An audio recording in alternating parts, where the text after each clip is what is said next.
مشاركتنا في هذه السلسلة التي تروم تعزيز المهارات التي تتركز على موضوعات مهمة في إطار إعداد أساتذة التعليم الابتدائي.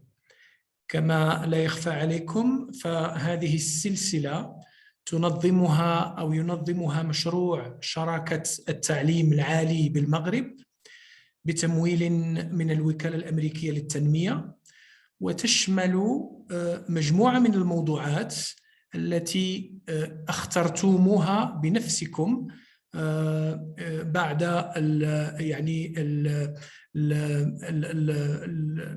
الوثيقة التي تم إرسالها إليكم والتي عبأتموها. فتشمل الموضوعات مواضيع غاية في الأهمية، مثل دمج تكنولوجيا التعليم في تصميم الدروس، وهو موضوع اليوم.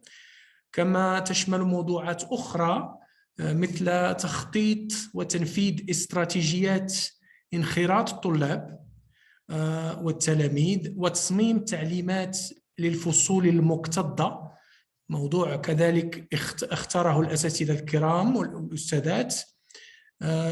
كما تتضمن المواضيع استراتيجيات لتنفيذ التصميم الشامل للتعلم، سواء كان ذلك في التعليم العالي أو في التعليم الابتدائي. فاليوم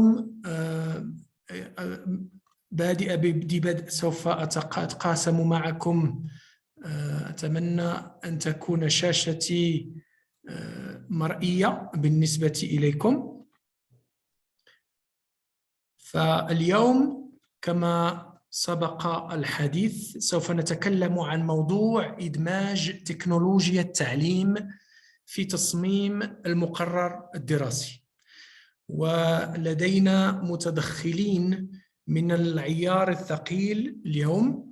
فمعنا الدكتورة مايا إسرائيل، وهي أستاذة التعليم العالي، أو بالأحرى أستاذة مؤهلة دكتورة من جامعة فلوريدا، بكلية التربية لجامعة فلوريدا. كما معنا الآن الأستاذة جانيس ماك، وهي دكتورة وأستاذة مساعدة بجامعة ولاية أريزونا، كلية ماري لو فولتون. ومعنا كذلك الدكتور جوزيف ساوث، وهو كبير مسؤولي التعليم بالجمعية الدولية للتكنولوجيا في التعليم، ما يسمى بإستي. ستكون تدخلات الأساتذة عبارة عن أسئلة سوف يتم الإجابة عنها. بعد تدخل الأساتذة يفتح المجال من أجل أسئلتكم. كما أود أن أشير بأنه بإمكانكم الولوج إلى الترجمة الفورية، بما أن المداخلات تكون باللغة الإنجليزية، فلديكم الفرصة للولوج للترجمة. لاحظوا معي بالنقر على هذا الرابط more سوف يتأتى لكم العثور على باب الترجمة. مع الأسف لن تجدوا العربيك أو العربية، لن تجدوها، بل انقروا على رابط فرنش أو الفرنسية عوض العربية، لأنه لم نجد العربية في الجدول. أوكي. فبدون أن أطيل عليكم، أود إعطاء الكلمة للدكاترة الأجلاء وهم مشكورون. So I'd like to invite our speakers to take the floor.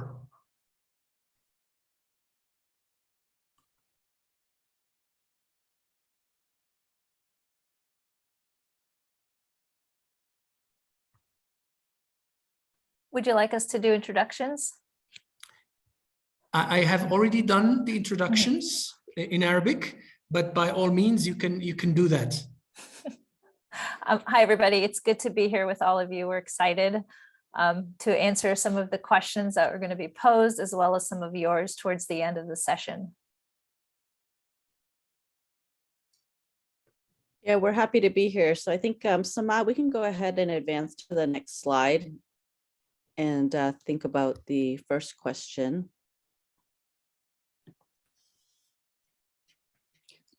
So the first question asks us what lessons we've learned about effectively planning for hybrid or technology enhanced instruction. So I'll start with this one. And the lessons that we've learned is that it's more than just about content. So we're preparing pre-service teachers who are going to be working with children. So the content that we're teaching often is how to teach reading, how to teach math, but at the same time, we're also wanting to teach them how to work with the whole child. And so when we're designing instruction, we need to think about content, but then we also need to think about engagement. So within online learning, engagement is a real big deal, just like it is in face-to-face, and so it looks differently. So thinking about how do we support learners and collaborating is important in terms of engagement. How do we get their attention in synchronous and asynchronous situations? So planning for that, as well as for things that we call executive function. So how do we help the teachers with time management, with sustaining effort, but also how do we model for them how to do that with children within these hybrid or online settings? And then finally, how do we think about assessment within these environments? So considering planning, progress monitoring, and so forth. Those are some of the things that we think about. I know that there's going to be a link that is going to be put in here. The Cedar and Siddle Centers have done a series of affinity groups, which I've been part of, that provide a lot of information in terms of some of these lessons learned. And so you can access the recordings as well as the slides from those. Thank you, Maya. And I would just add, the other thing when I consider about effectively planning for a hybrid or technology enhanced instruction is really thinking about, as we said, we're training pre-service teachers. So how do we model what we might want to see in classrooms, and how do we scale that expertise? The other thing too is, as we are planning and modeling these things, then inviting our teachers or our students to reflect metacognitively on the strategies that they have been immersed in and experienced, and then having them translate what they have experienced to their students or to their future students, and to see how they might bridge that experience to their practice. And so thinking, immersing, but then bridging it to that metacognitive reflection is really key, I think, to scaling that. And I just might add that as an educator who is trying to do this perhaps for the first time, you won't know everything that you need to know. You will be experimenting and trying new things. And I think it's really important that you don't get the sense that you have to be an expert in everything, that you have to get everything right the first time. One of the things that you can model for your students is being willing to take risks and being willing to learn from them. And that's just as important as learning about the technology itself, is teaching them that it's okay to try things out and it may not work every single time.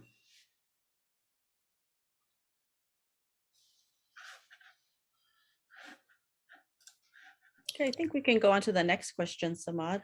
Certainly. Well, thank you for addressing this important question. الشكر الجزيل للإجابة عن هذا السؤال. سنمر للسؤال الموالي.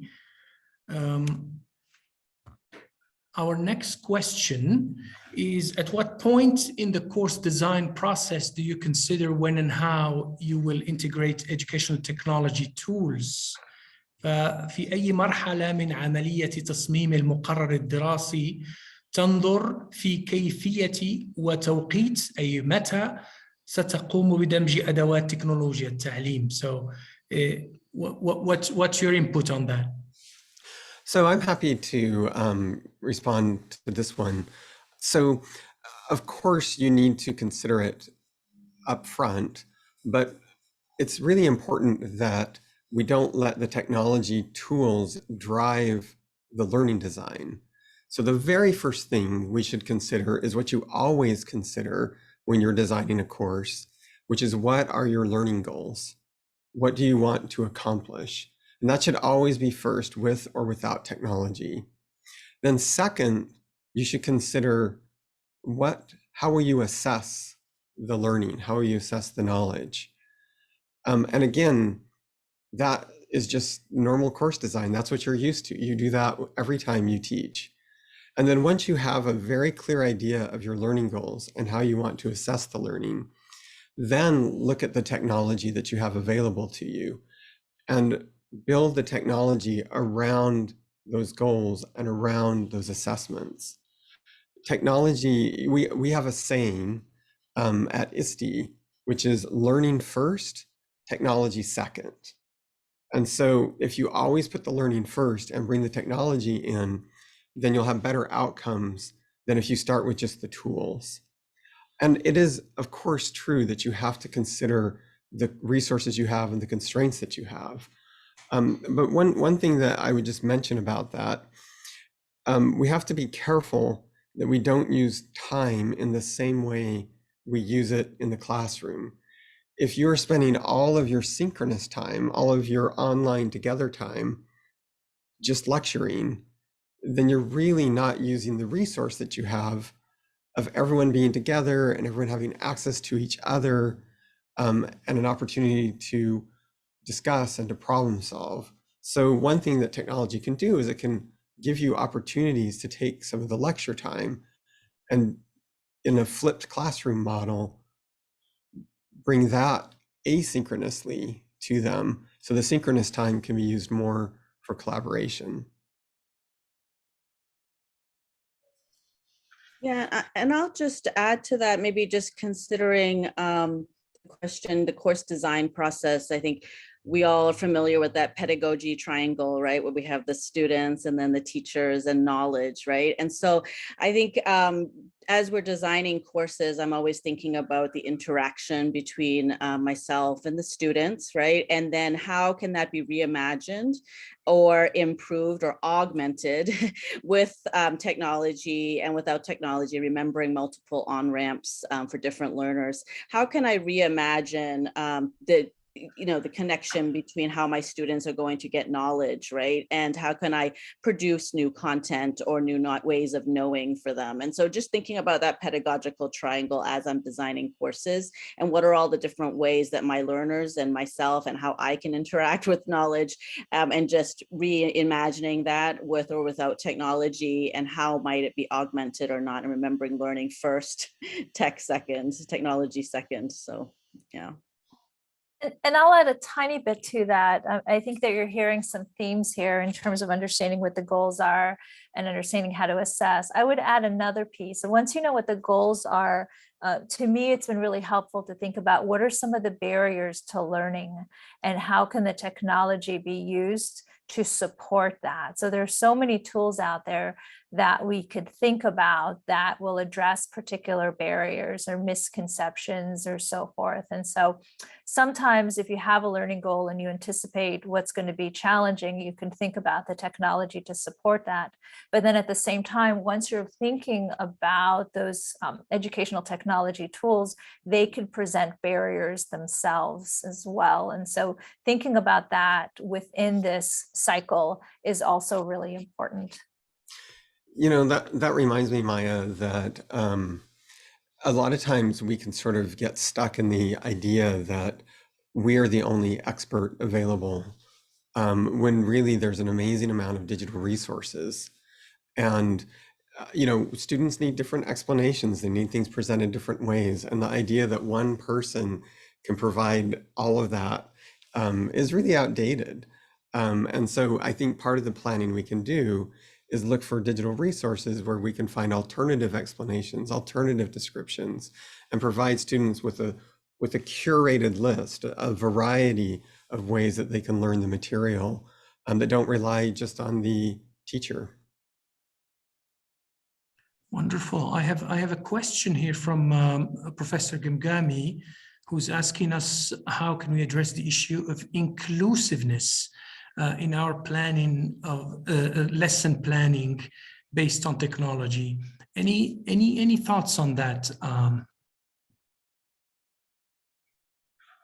So I could start, and I use a framework called Universal Design for Learning.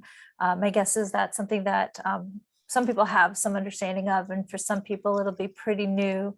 But the idea of Universal Design for Learning is to think about flexibility. And so assuming that our pre-service teachers and then their future students are going to have a range of needs and strengths and motivations.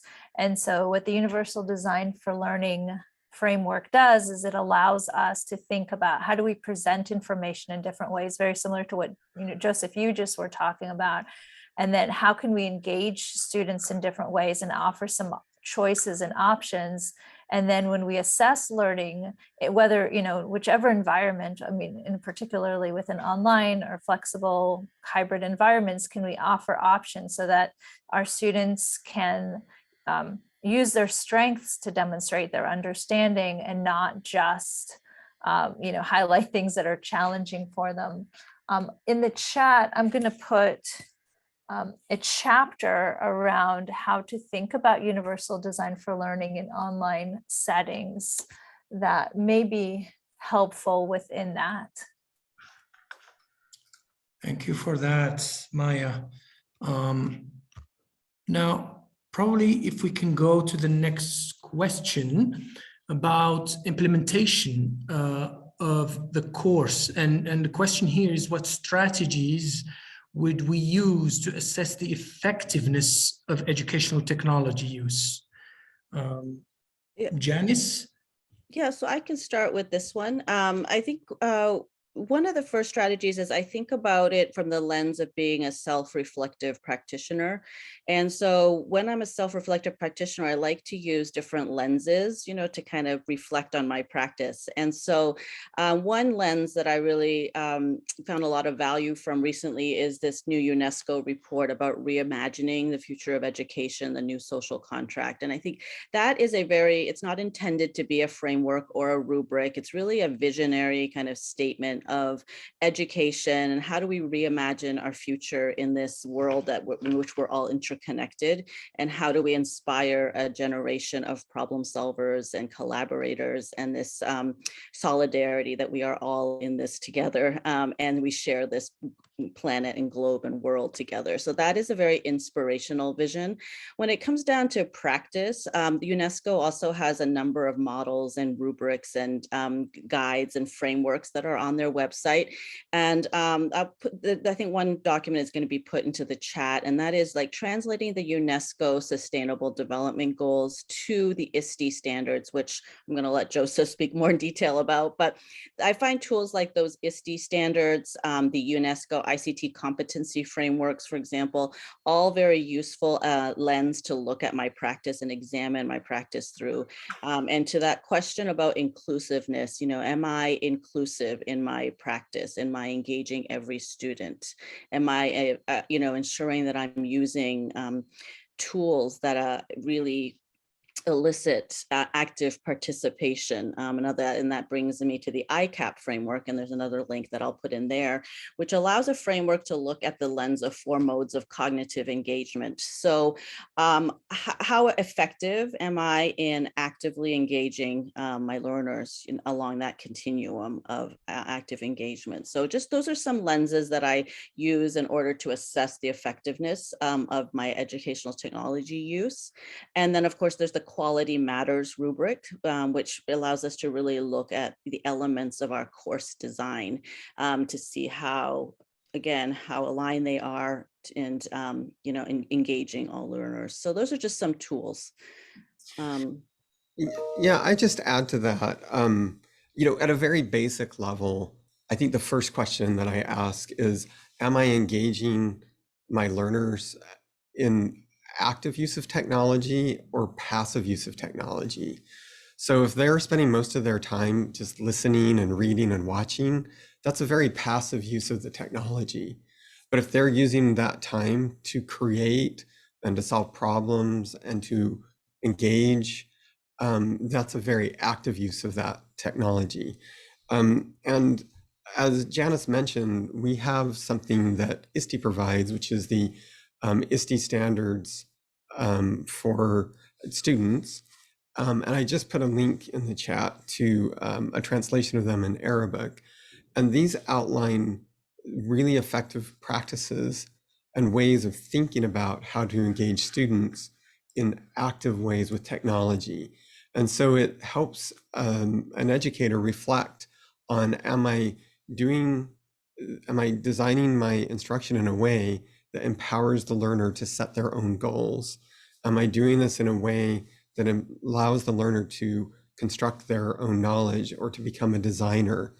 And if you use the ISTE standards to think about the activities that you're preparing, then you're much more likely to prepare activities that will be transformational for the students.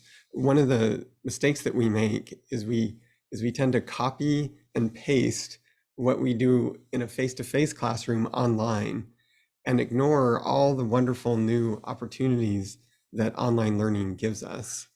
And so I think by referencing standards like these, the ones that Janice shared, as well as the ISTE standards, and I'll also put them here in French, then you can sort of shift the way you think about your outcomes to a new way of thinking about technology. And I think I'll add just one more thing here. So assessing the effectiveness of the educational tools, to me, also involves to what extent are our learners able to utilize those tools. And so oftentimes we just assume that if we integrate the technology, that the students will know how to effectively use the tools themselves. But in order, I guess what I would say is that that is not an assumption that it's one that we should question. So we want to think about modeling the use of the technologies, making sure that our learners know why we're picking these for the pedagogical reasons that we think are important. And then if we see that there isn't a lot of engagement with those tools, or those tools are difficult for the learners, it's really a matter of like unpacking why that strategy or that particular tool isn't being used. And so speaking with our students is really important to figure out why. Sometimes it's that the tool just is not a great tool for what our learning objectives are. And sometimes there are barriers that are unintended that we're not aware of. And sometimes we need to do some modeling and tutorials and using those tools for, effective engagement and learning. And so it's hard sometimes to know why a particular tool is working and isn't working. And so it's really important to have those conversations and to watch our learners interact with them as well. Thank you, Maya. I have seen a number of questions asked by our professors in Arabic, and I will mention one from Professor Saeed Qmiti. There's here familiarity with the flipped classroom pedagogy. And the question here is from Professor Qmiti is how can this be adapted to a flipped classroom pedagogy? Any link with this? So I would just say that a flipped classroom approach is what I would describe as a first step towards using technology in a transformative way. Because when you use a flipped classroom approach, you're taking what traditionally takes all of the class time, the lecture, and putting it outside of the class time. So you can redesign the class time for interaction and peer learning and problem solving. My caution is, I don't think it's the end of the technological redesign that we want to do, Because if all you do is put the lectures online and have the conversation live through technology, that's a great step, but it really doesn't expand the source of expertise. It doesn't put the learners in a position where you are expecting them and asking them to go and seek out other digital resources on their own and bring those to the classroom and to the discussion. It doesn't necessarily bring in other outside experts, like the people on this call who you now have access to because of technology, but you didn't before. And so if for someone who's just starting to use technology for teaching, the flipped classroom is a good way for them to start rethinking what they do with the time they have that's synchronous, that's face to face.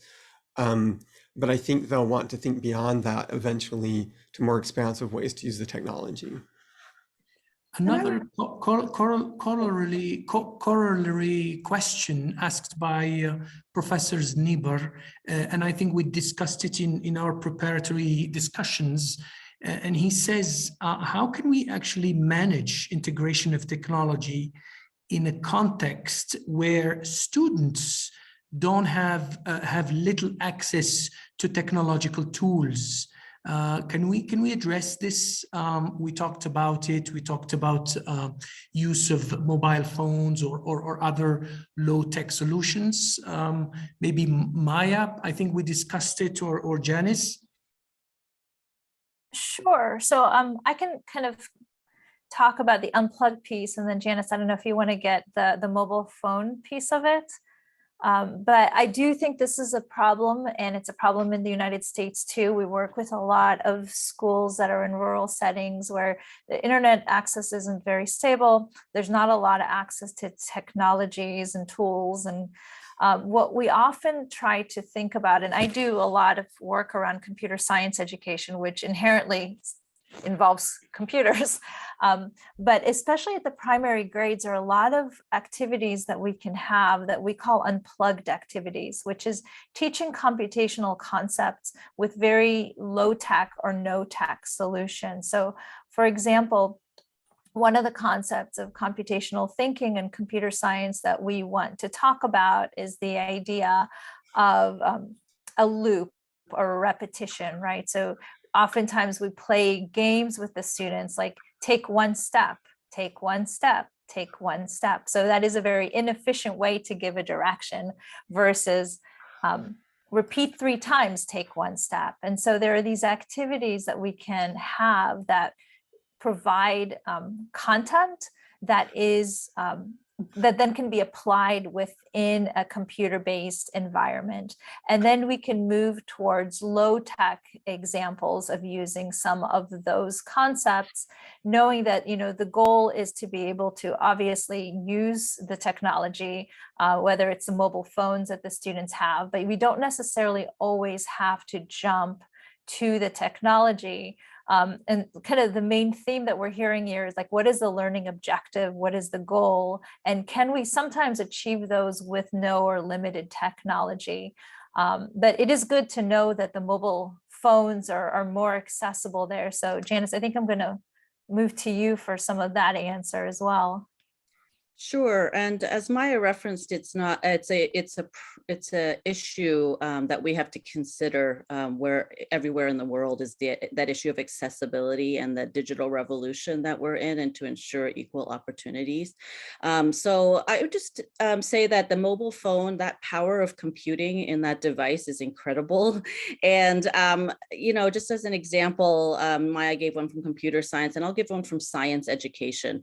So one thing that I've done actually is citizen science. And so making use of all the sensors that are in our device to engage our students in participatory and collaborative real scientific research is amazing, right? So that they can use the camera to take photos. You can contribute that to a database, and that can expand scientists' knowledge and understanding of phenomena in the world. And that is powerful. And that is a, you know, transformative use of technology. I would define that as, right? And so I think considering all the things that we have accessible on our device, for example, audiobooks, we are able to download apps now that we never could before. And our students that, maybe, could use the audiobook version of a book. There are apps that are connected to our course content or course curricula, possibly, that we could download and the kids could read it online and right in their phone on their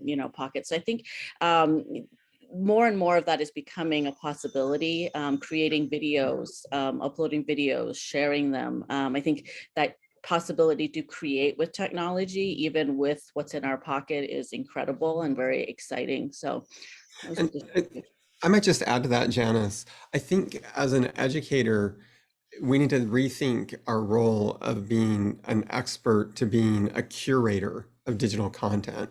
And if you think of your role as being a curator, someone who goes out and finds the best, it's sort of like a librarian, right?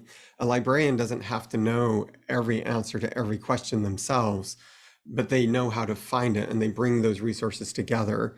And so if you have limited bandwidth, if you just have a phone, if it's a smartphone, you can still provide that student with a curated list of resources that they can access in text or audio or video, as Janice was saying. And so if you shift how you think about your own role from being the expert who knows all to being the curator of information, you're more able to provide them a variety of resources at a variety of levels of technology intensity. There are so many interesting questions, and I know we have to move forward, but there's one question that I would love to address maybe to Janice, because there have been several questions about interactive apps. So Janice, could you chip in there to give your perspective?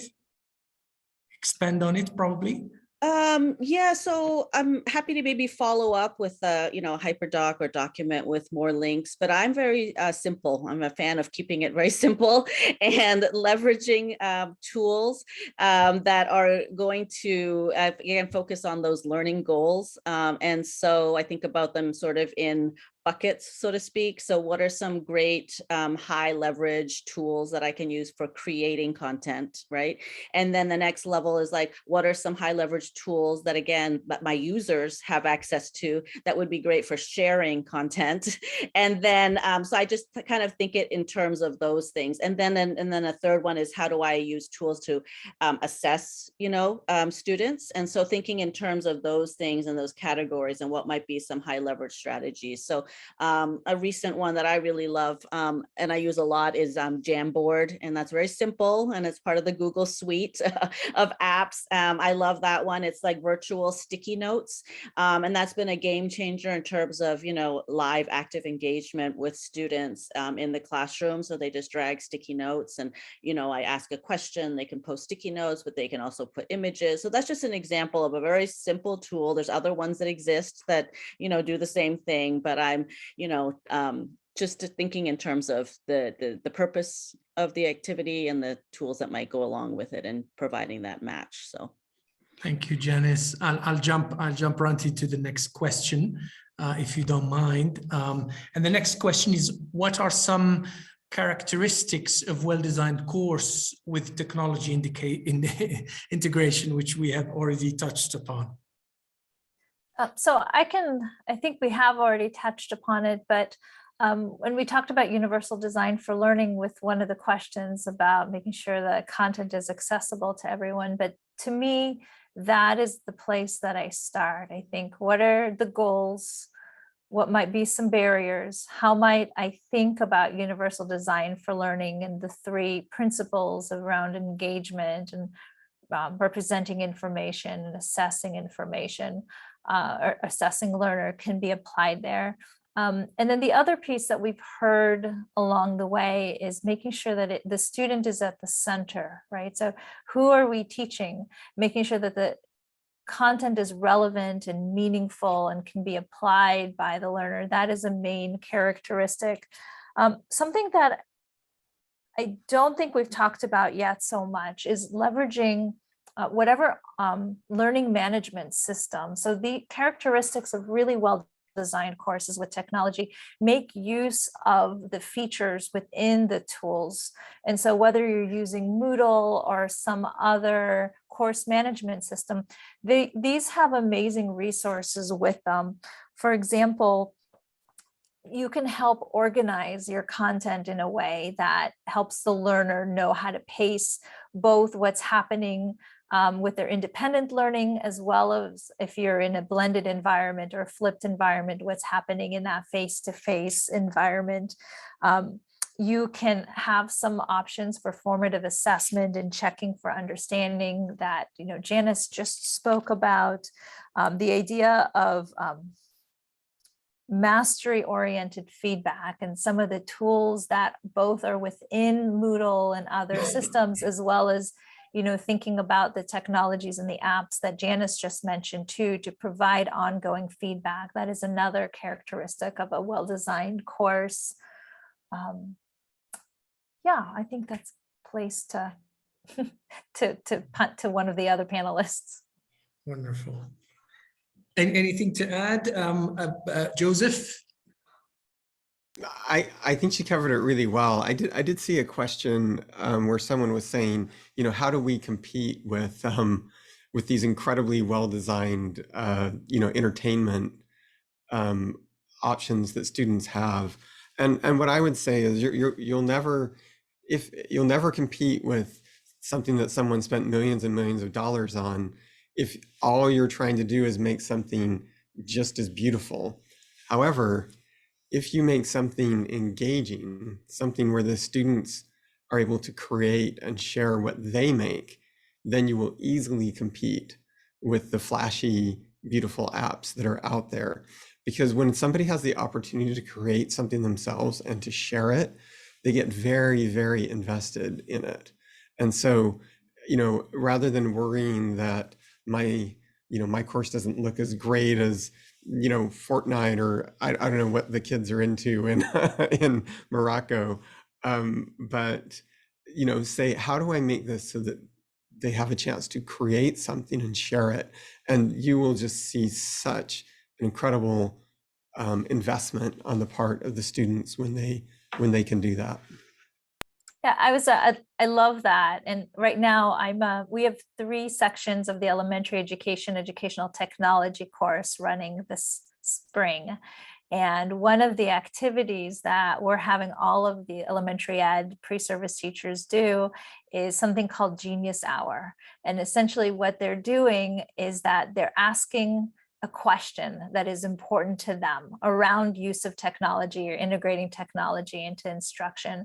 And then they're researching what it is, like what are answers to this question. And they're interviewing people, whether it's face-to-face or online, and then they're presenting it to each other. And the level of engagement, both, because these are courses that also have an online component and a face-to-face component, both online and face-to-face when they're together, is remarkable because they are asking questions that are important to them, and they're leveraging the technology and the tools to be able to answer those and to present their understanding to the rest of the pre-service teachers.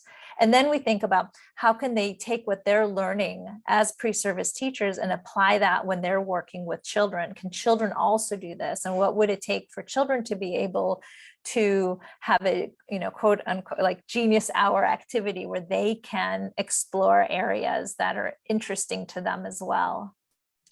I would just add two little things. And one is that I think Maya's illustration really illustrates the possibilities to have a well-designed course being more personalized and empowering to our students and our teachers so that they can see that they're just not consumers of technology, but they can be creators as well. And so I think that is now the possibilities that are really exciting. And I think empowering them with that voice and that choice, personalizing their learning pathway. One of the most engaging things I think for my students is I have them create app concept. So what is a problem that you want to solve? And what is your app concept to then approach that problem? What is an app that you could create to solve that problem? And that was so amazing to see all the ideas come out. So again, that personalization and creation. Wonderful. May I just probably ask one last question before going to the next slide? And that is, how can all of this personalization impact the assessment, especially the summative assessments? Any thoughts? So I think there's a huge opportunity here, but it requires the professor to make some changes. So one of the things that digital technology allows is multiple ways for a learner to show their knowledge, to show their learning. It doesn't just have to be a paper. It doesn't have to be a single multiple choice question answer. They could create a video or an animation. They could do a series of interviews and report back on the interviews. They could write a blog about their experiences. There's so many opportunities for them. They could record a podcast episode where they, do an audio interview and bring that together. And if we will allow them some freedom in how they represent their knowledge, you can still have the same standards for showing that you understand something, but just open up how you show that you understand something. Then we really bring in new opportunities for creativity and choice and personalization to that process. And so I think rather than constraining the modality, the particular way that knowledge is shown, we keep the same standard for the knowledge that is shown and open up the ways that it can be shown. Joseph, I'm particularly thinking about aspects that may be hard to assess, thinking about such competencies as critical thinking. How can we go about assessing competencies like critical thinking, for example? I mean, that is a really challenging question, and I'm hoping that my colleagues have some good answers on that one. One thing that we can do is there are frameworks that define the aspects of critical thinking, just like there's frameworks that define the aspects of science or language. And so we can take those rubrics and then look for those attributes in a person's work. Another, I think, way we can be effective at this is we can ask students to self-assess against those frameworks. And we can also ask peers to describe how another student in the class engaged in critical thinking or collaboration, so that they're reflecting not only on themselves, but on their peers. Yeah, and the only thing I would also add to that is that critical thinking looks different in different content areas that we're teaching. So if we're teaching like history, there are ways to look at primary text through a critical thinking lens. Or if we're teaching mathematics, critical thinking could be looked at from some of the habits of mind and the ways of thinking mathematically too. And so when I think about critical thinking within these, especially within pre-service classrooms, I try to make a connection to the domain that we're teaching, whether it's math or science, or, for myself, computer science education. Like, how is a student taking a project that doesn't work and they work through the challenges of solving that project? So we, like for us, that's called debugging. And so that would be the domain that I think about. Or creativity is another one where it's really hard to assess creativity, right? You can't ask like on a survey, do you think you're creative? But really, making the expectations that it's okay to make mistakes, it's okay to take chances, and then within our assessments, we want to make sure that there are recoverable ways to fail productively as well as important. I think a lot of our students that come in are afraid to make mistakes. And then like we want to make sure that they're modeling with their students, their youngsters that they're working with, that we learn through mistakes, and mistakes are a way for us to not only learn the content, but also learn how to like survive the feelings that we have when we don't get things right immediately too. So I think it's both an assessment question, but it's also a deeper question around like, how do we help our pre-service teachers think critically and take chances so that they're able to move into those directions and not feel like if they're taking a chance to be creative or to try something new that it's going to affect them on the summative assessment too much, and so that there's maybe an opportunity to redo and refine. Wonderful. Maya, I think I would just add to that is well, you raised the point about critical thinking across domains, and it just makes me think of like the unprecedented amounts of information that are now available and constantly being added to the internet and everywhere around us. And so we do really need that critical thinking lens, and we need to inspire that in our future generation, right?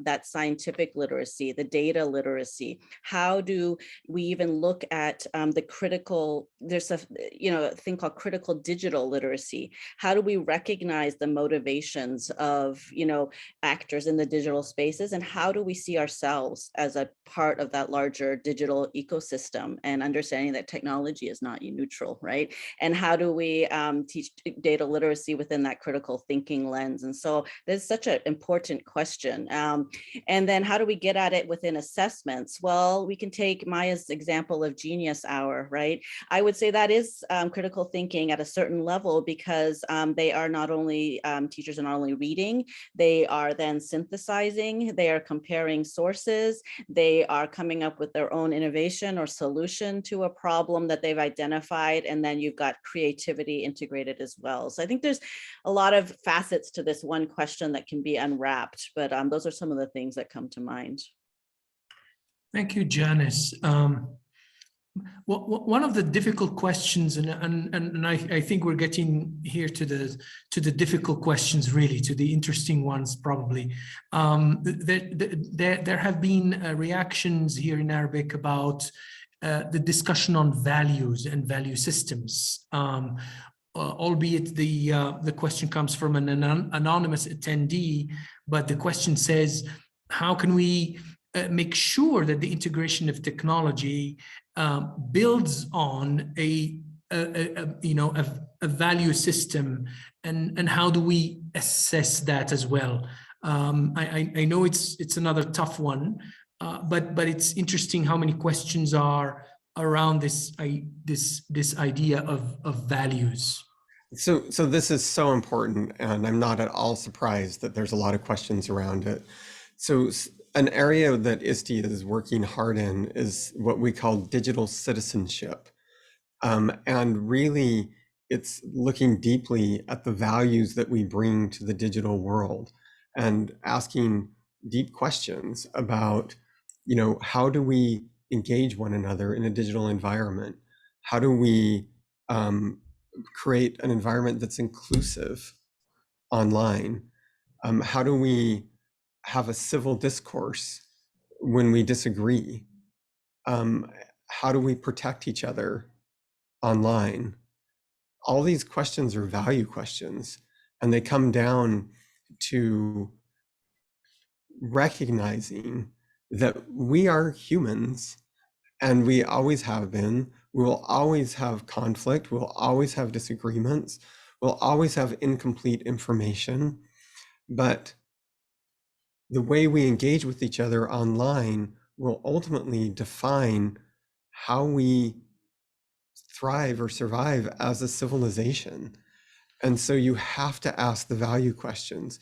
You have to ask, what does it mean to be a person online who creates a safe space for other people to be there too? How do we stand up for what we believe without alienating people who have very different beliefs, who come from very different cultures and backgrounds? And so a lot of times the discussion centers around the notion of digital literacy, which is very helpful because it helps you understand media and how it works and the power of media. But we need to elevate that conversation to digital citizenship that accounts for the relationships that we're creating online. You know, the kinds of things that happen online, we would never do in a face-to-face setting, right? You would never just start screaming at another person in a room because you disagree with them, but online, that happens all the time.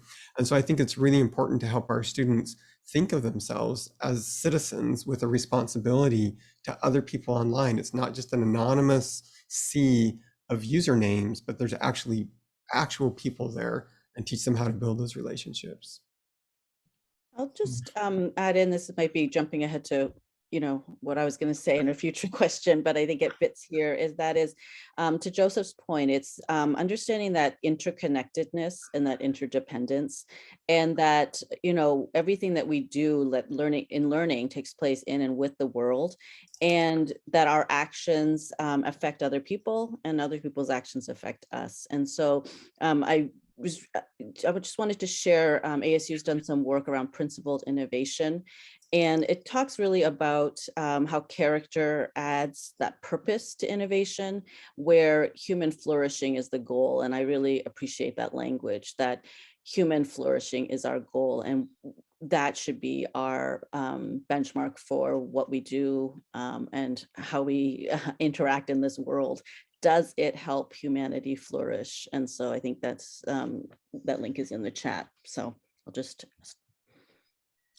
Wonderful. Anything you might want to add, Maya, before jumping to the next question, or shall we jump right in? I think we're good to go to the next one. I think this is a conversation we could have an entire session on, because it's a really important. Wonderful. Well, we have two more questions, but I'm so glad that actually probably we're already in the Q&A session, so that's really good. That's really good. I love the way this is moving forward. Thank you very much. And the next question goes, you know, we've been addressing these issues. What are the biggest, or what is the biggest challenge or trap? What is the biggest opportunity related to integrating technology into our courses? And we have started answering this, but any additions? I think it's a key question as well. Yeah, big questions. So one of the ones that we haven't, well, I guess maybe we've touched on a little bit. There is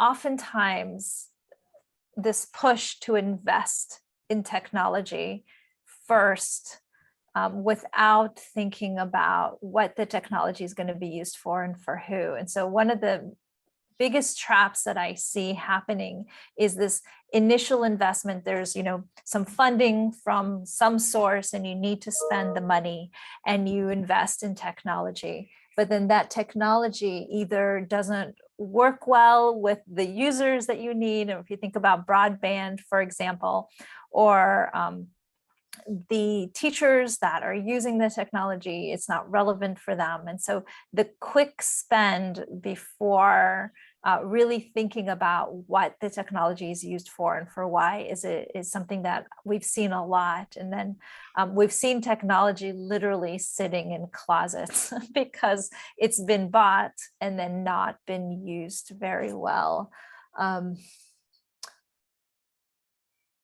Yeah. I think, yes, Joseph. Yeah, just to build on that, we need to invest equally in training, and not just in how to use the tool, but in digital pedagogy, right? It's not just because you know how to push all the buttons doesn't mean you know how to teach or learn with it. Sometimes we assume that because learners are on their social apps all the time, that they know how to learn with technology. And it's not the case. You know, teaching is a discipline. You all have spent years and years mastering how to teach, and we need to bring that knowledge online. I think a second thing related to what Maya said is sometimes, especially with technology, we decide that we have a grand vision and we try to execute it all at once. and it just sort of collapses under its own weight.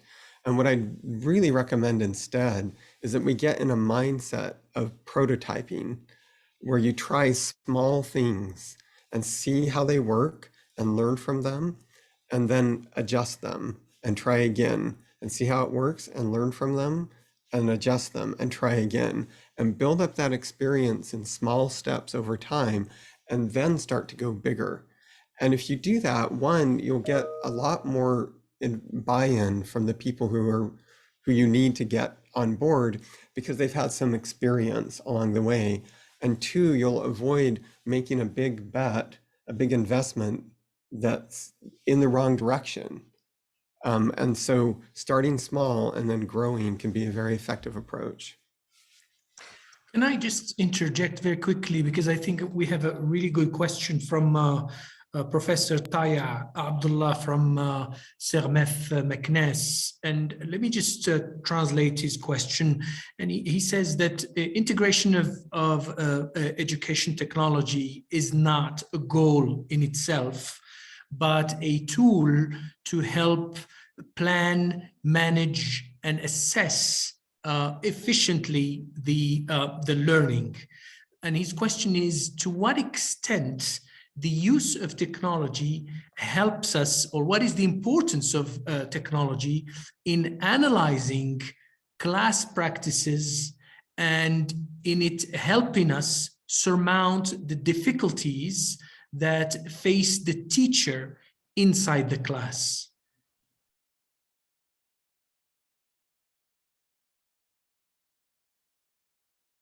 Amazing questions. So I think that a lot of the tools that we have now dashboards and different ways for us as faculty to see the level of engagement. They're not perfect, right? Because they don't get to show us, kind of the level of engagement. If I'm standing in a classroom and I'm walking around between groups of students all the time, I can see engagement, I can see struggle, I can talk to them. But we can think about the tools in the dashboards, in the systems, potentially supporting some of that as well. And so I guess that's one answer. The other one is that more often than not, what I have to do is not so much rely on the tools themselves, but rely on my own engagement with the learners to be able to get this. And so I kind of think about the assessment models within the technologies as a little bit of triage. Like you go to the doctor and somebody sees you at first to see what's happening and what is the level of intensity of intervention that I need. And so sometimes that to me is helpful, but then it's really about reaching out to the students in whatever mode is possible to be able to really see what's happening with learning. So it's not a perfect answer to give you, and a lot of the systems have different types of assessments that they give. We're using learner analytics a lot of times to look within systems as well, to dive deep and see kind of where some of the tipping points are. And so, there's been some conversation around personalized learning within this too. So one of the things that I think right now is emerging from the research that people are doing is, can the systems be sensitive enough to know when a student needs support? And so some of, I don't think so much in like at the elementary level yet, they've gotten to this the way that the intelligent tutoring systems and others have for older learners as well. But I think that hopefully my answer will be better in a few years, because there are people who are looking at this with younger learners as well. But like I said, to me, that's still triage compared to the interactions and how I see a learner is engaging and learning. And I'll just maybe add to that statement, Maya. I just really absolutely agree. So I think technology within the dashboard is informing a lot of our next steps, so to speak. And so if we see, for example, in our dashboard, it comes across, we have missing assignments, right? Then what is our next step? Our next step is to find out why. And that involves reaching out, again, using technology. But I think the goal is really, how do we bring every learner along? How do we bring everyone along and make sure that we're building that community of learning? And so whatever tools or technologies at the heart of that. And then doing things like just making that connection. I think we've come back to that again and again. It's to connect with people at the heart of everything. And the technology can definitely help to plan and manage all that process. But really, it's about, I just go back to a student of mine, maybe struggling with an assignment, but then I showed her an example of what it might look like. And she was like, oh, that's exactly what I needed, And so just really nothing replaces that kind of interaction where you get the joy of, what it means when a student has got that aha moment, we call it, right? So I think there is a lot of that, that at the heart of everything we do. Thank you. I mean, there's a torrent of questions. It seems like the faucet of questions is open. So thank you, Professors Azrawal Sidi Hassan, Professor Qsiwar, Professor Lahlu Fuad, Professor Sabah Ben Ali, Bribzi, Abbas Dris. But let me probably go to a recurrent question that I have seen here. One is on almost a worry about the torrents of technological tools that students and teachers are surrounded with. And one of the questions is there any role of oversights, technology oversights in the midst of this torrent of the various programs and apps that are invading the internet? And the corollary question is, how can the teacher implement some type of oversight, and doesn't an oversight in itself, wouldn't it constitute a stumbling or an educational stumbling block in the face of creativity and innovation? And this is Professor Ahmed Znibar who asks the question, but it echoes a number of similar questions. So that's a very insightful and sophisticated question, and it gets at the heart of some of the dilemmas that come up when you start to introduce technology, especially to very young learners. So my first comment is, the internet is essentially a window to every street in every city in every country of the world, and we don't want our children on every street in every city in every country of the world. That's not appropriate. And so we need to be able to provide them some guardrails to keep them from places that would harm their growth and their spirit. That said, the safest place for our children is in their house, never leaving, right? If you want your children to grow, they have to leave the house, and then they're exposed to, cars and dogs who might bite them and friends who might be unkind to them, right? And so somewhere between the worst parts of the city and staying at home with the doors closed, we have to find the right spot for our children. And so there does need to be oversight. Now, thankfully, many apps designed for children have built in some strong safeguards that can protect them from the worst parts of the internet. And that's appropriate, but we have to allow them to explore if they're going to grow into this world. And that's where digital citizenship comes in. We have to teach them how to be responsible users of technology, just like we as adults have to be responsible users of technology. We can't entirely rely on filters to protect our children. We have to teach them how to navigate a world that has more choice and responsibility at younger ages than perhaps we had. And so I really think that we need to be thoughtful about it. And in some schools, what I've seen is rather than simply imposing a policy on the children, they actually ask the children to participate and say, how do you think we should act online? How can we stay safe online? How can we make sure that people are kind to each other online?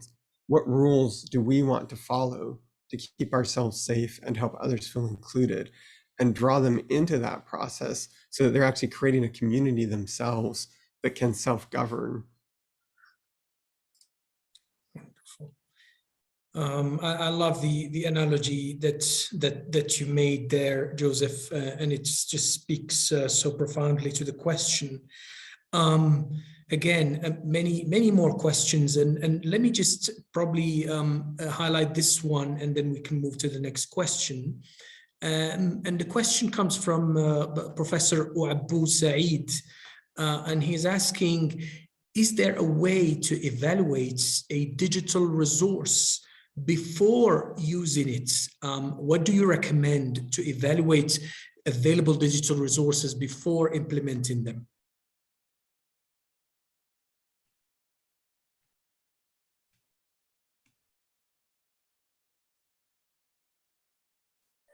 So I think that there are a lot of recommended apps out there, and you can see, in terms of how others are using them. The biggest one I would say is also to use the tool yourself. And I'll give you an example. We're working with middle school students, so it's children who are around 11, 12 years old, and we're teaching them about artificial intelligence, and we're working on information to teach children about that. And there was a tool that we put into the curriculum called the Akinator. And essentially it's an online tool that asks you questions. And then you have like somebody in mind, like an actor or somebody famous. And with the questions that the tool provides, eventually gets to the right one. And we thought it was designed for children. And we played with it and got some really inappropriate types of answers coming from it. And we had to, we actually built it into the curriculum. We thought it was a really amazing tool.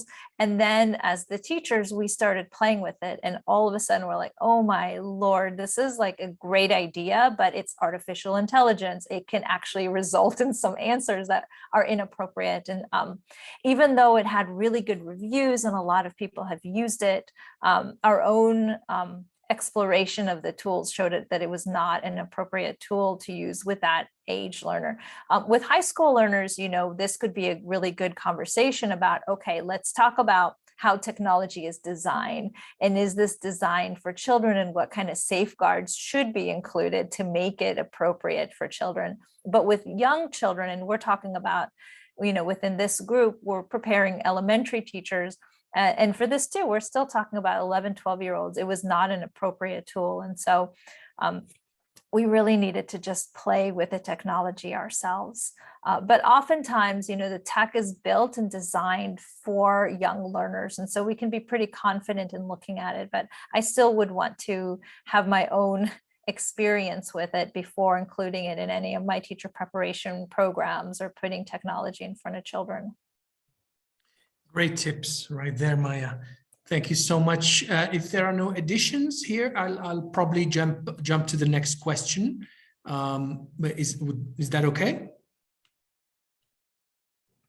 Okay. Yes, I put a couple of resources in the chat. I don't need to discuss them, but I added 2 in the chat.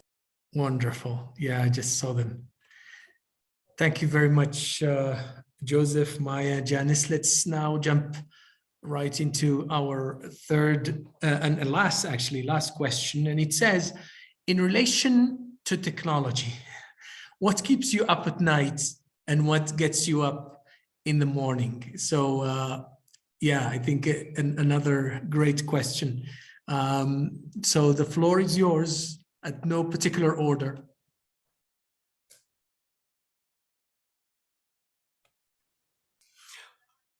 I would say that what keeps me up at night is people spending millions of dollars on devices and $0 on training.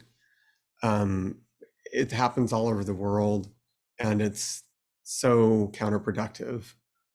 Another thing that keeps me up at night is inequitable access to technology, where some students have so much opportunity and some have so little, and the lack of planning and care in making sure that we have more equitable access. I think what gets me up in the morning is, our whole economy is transforming to really be a digital economy. And it means that students are going to have professional and growth opportunities that they've never had before. The jobs that they're going to have may not have even been invented yet. And it's very likely that they'll do some or even all of their work via digital means. And so the idea that we can prepare them now to thrive in a future that is more and more digital in the way they will have a profession, in the way that they'll connect with colleagues, in the way that they'll change the world and make it better, is so exciting. And we can start right now. We can start with our youngest students and help them see those possibilities and prepare themselves for that world.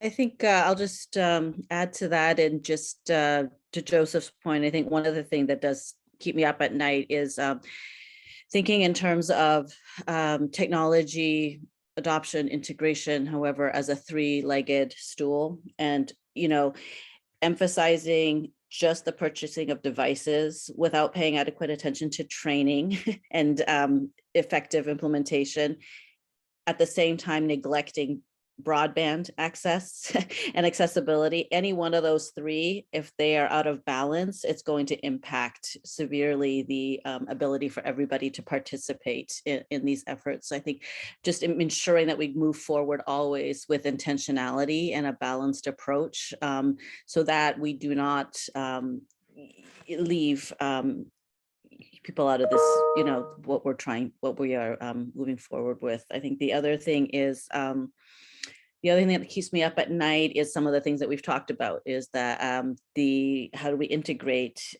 ethics and humanities into everything that we are creating, into the systems we are creating, to ensure that we are building a future for everyone. And then I think another thing that keeps me up at night is somebody brought this up the other day that really resonated with me, that we're living in a culture of quantification, where it's about followers and tweets and and then just how do we manage that kind of culture and have that contentment and the that living in this kind of fast-paced world. So I think that social emotional piece is really critical, and that keeps me up at night. And we've brought it up again, that whole child, and how do we build this future for every child.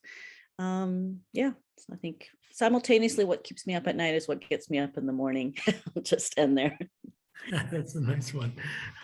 Thank you, Janice. Maya, anything you'd like to add to this already rich perspective? Sure. So first, I agree wholeheartedly with what's already been said. But just to add one more aspect into this, it's what keeps me up at night is that many of the tools that are being developed for children aren't being developed with considering the range of learners that are supposed to use those technology. And so from an accessibility perspective, thinking about students, for example, who can't use a mouse because of a physical limitation, or students who have low vision or have learning disabilities. And so are the tools that are being taught in our pre-service programs and then implemented in schools accessible to the wide range of learners? So can we use text to speech? Can we use speech to text? Can we think about the range of learners that are in classrooms? And so much of the technology that is being developed for classrooms are not being developed with the range of learners that are in classrooms. And so at the same time, that definitely keeps me up. And there's a lot of advocacy work that we're doing and a lot of education that we're trying to do with tech developers. It's the other side of that coin is that technology opens so many doors for students who don't have access. And so just like Janice, what you were saying, it really is the case that when we're presenting technology that is accessible and inclusive and meaningful, it opens doors in ways that it's very powerful. And so thinking about that balance and thinking about how are we evaluating for learning, for accessibility, for engagement, for the range of learners is important. And then the issue around training and professional development is also the same way, because what we see is that teachers really want to do what's right for their learners. They care about their learners, but sometimes they don't have the skills in using the technology effectively and thinking about pedagogy first. And so how do we prepare teachers to leverage technology to empower learners? Keeps me up at night. And I'll give a very small story because I know we're coming to the end, but a big thing has been like using these smart boards, these interactive whiteboards. And people were saying that these would be great because it will make learning more student-centric.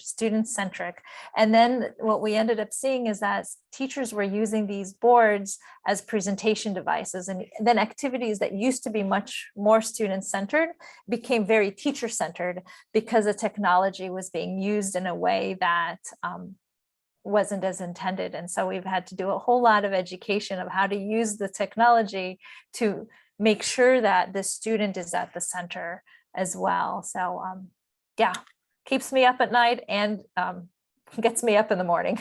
As well. Well, wonderful points. Thank you, the three of you. I mean, there are a number of points on which Maya, Janice, and Joseph, you all agreed on, and we have questions that go in those directions. For example, the issue of access and accessibility. So one of the questions that comes from our professor Galaxy S9 Plus he's basically asking the question about accessibility. How can we guarantee the principle of equity and equal chances in access to the internet for all the students, especially in the rural areas? I know it's a big question, but he also asks, how can we use information technology inside classes, the multi-level classrooms? And we do find multi-level classrooms, especially in rural areas where teachers have to deal with a number of levels. Other questions are, I think your comment about training is finding a lot of echoes from the professors. So everybody is just insisting on the importance of not just in-service training, but continuing training. So any feedback? I know these are big questions, but any insights? So just on the big question of equal access, this is a policy issue. It has to be supported at a governmental level. It absolutely has to. And, in the US, I worked in the Obama administration, and we worked very diligently with the internet access providers to create affordable access nationwide in the US. And this was only in the 2000s, right? So even in the US, where there's an abundance of resources, it still took sustained cooperation between policymakers at the federal level and private companies to get broadband to our classrooms. It cannot be solved by a single community, by a single provider. And so it has to be a national priority. I don't have another answer for that part of the question. As far as multi-age classrooms, I think we, the opportunities afforded by having students of different ages supporting and helping each other is really great. And a lot of resources that are available now, especially with technology, can adapt to different levels. And so I'm thinking of a site called Common Lit, which I'll put in the chat, where they actually take the same reading passage and adapt it to different proficiencies of reading. And so what it allows is for students who are at different levels of their English ability to talk about the same topic, because they've been able to access that reading at different lexile levels, different levels of proficiency. And so sometimes technology can help in those situations. Thank you, Joseph. Just to say that the question was actually asked by Professor Audati Nezha. She just mentioned it in the chat. So thank you, Professor Audati Nezha. And thank you for sharing these very, very important resources and links. Sorry, go ahead. Was it you, Maya, or Janice, who wanted to add something? Oh, I was just going to just support the statements made that the issue of sustained cooperation, it's really stakeholders coming to the table, really on a much larger scale, and really having those conversations. But I would also say it's so critical that the conversations take place with everybody that needs to be at the table. So I think we've seen that play out too, where it's very informing like what the needs are that we have, right, and how we might use technology. And then the other thing regarding the multi-age classrooms, I think we're seeing a lot of tools now, to Joseph's point about Common Lit, where you can differentiate the reading level. I think there's also ways to think about multiple ways to express what you know. And so maybe with the younger children, they might do it through a drawing or through images, right? And the older children might do it in different ways, you know, using words or, you know, things like that. So I think there's just ways to think about different ways that we might use the same tools, but developmentally appropriate ways. Okay. Can I just ask Professor Bushra to ask her question again? Apparently she did ask a question that did not, and just to tell the professors that unfortunately we are not able to ask all the questions. It's very hard to ask them. We have questions coming through the chat and other questions that come through the Q&A. And these are so many questions, so please excuse us if we don't get a chance to answer, ask your question. Especially we're trying to ask questions that are relevant to the topic. So I'm looking for Professor Bushra's question. And what her question, I think, if I'm not right, she answered it back at 4:03. Does the university have modules on pedagogy and didactics to teach flipped classrooms? And I think this is a question.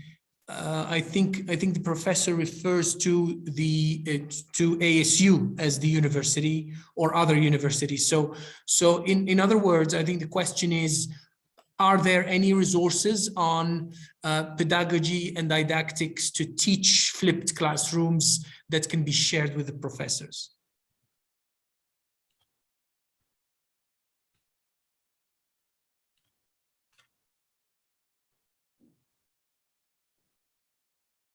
So yeah, go ahead.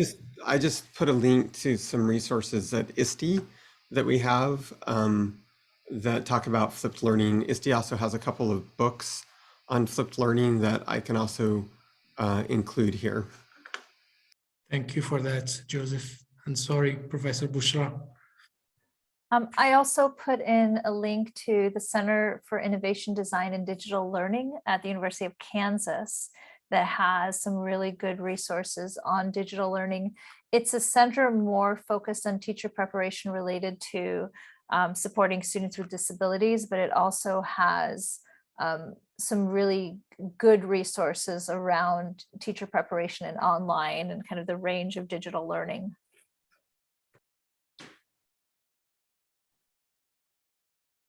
Thank you for that.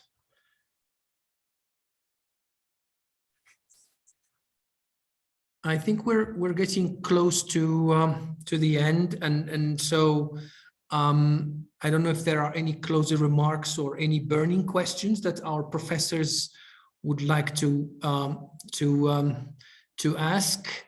I'm looking at the last questions asked through the chat and through the Q&As. Professor Taya, Abdullah says, I mean, he asked two questions, and so I'm reading the last one. Do you think, I mean, it's a big question, really. Isn't it worrisome that the human is becoming at the service, or is acting at the service of technology, instead of technology serving the human being? I think it's a very big question indeed. I don't know if there are any reactions in time to ask another question. I would just say, yes, that is a concern. I have no answers, but we do want to be really careful about how the technology is being used. It is definitely a challenge, and now with like all the new kind of smart systems and artificial intelligence too, how are the algorithms being developed in a way that's ethical and there to serve a greater purpose is definitely something to keep us up at night. You know, this is our choice. We are the ones who make the technology. We're the ones who determine how to use it, when and where and how. And I agree that if we take a passive stance, technology will overwhelm us and we will be at its service. But if we take an active stance, if we engage it, if we make our voices heard, if we refuse to use technology in ways that diminish us as humans and as a society, then we can design it to our needs. It won't happen by default. It will only happen if we raise our voices. And so I just encourage everyone to be part of the conversation and add your voice. And I would just end with the message of hope. Like, we have a reason to be full of hope, and by active engagement, then we have the greatest access ever to knowledge. We just, and we have these tools that are going to connect us and enable us to find these solutions together. So, and I put a link to ASU's digital pedagogies and toolkits in there as well. Thank you for that, Janice. Plenty of thank yous come through the chats to our wonderful speakers. So on everybody's behalf, I would love to reiterate the thanks for sharing your expertise and being so generous in your answers. I also want to thank heartily the ASU for organizing these series, these competency reinforcement series. Thank the USAID for the generous funding, and obviously ask our professors who are here in big numbers, basically sharing with us and asking these very important questions. سوف أمر إلى اللغة العربية للتذكير فقط، فلو تفضل الأساتذة معنا أنهم يمروا للقناة الأخرى لأمرر تذكير بأن سلسلة تعزيز المهارات لإعداد أساتذة التعليم الابتدائي تمر بثلاث مراحل. هذه ندوات عبر الإنترنت هي المرحلة الأولى، وستكون مرحلة ثانية لتعزيز المهارات لمجموعات صغيرة.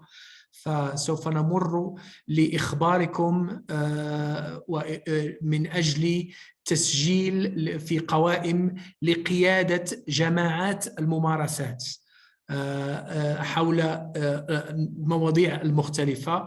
فالمرحلة الثالثة ستكون نشر جماعات الممارسات بقيادة خبراء هيئة التدريس في المرحلة الثانية في جميع الجهات والمؤسسات. فالشكر الجزيل لكم جميعا، وإلى الورشة المقبلة. Thank you very much.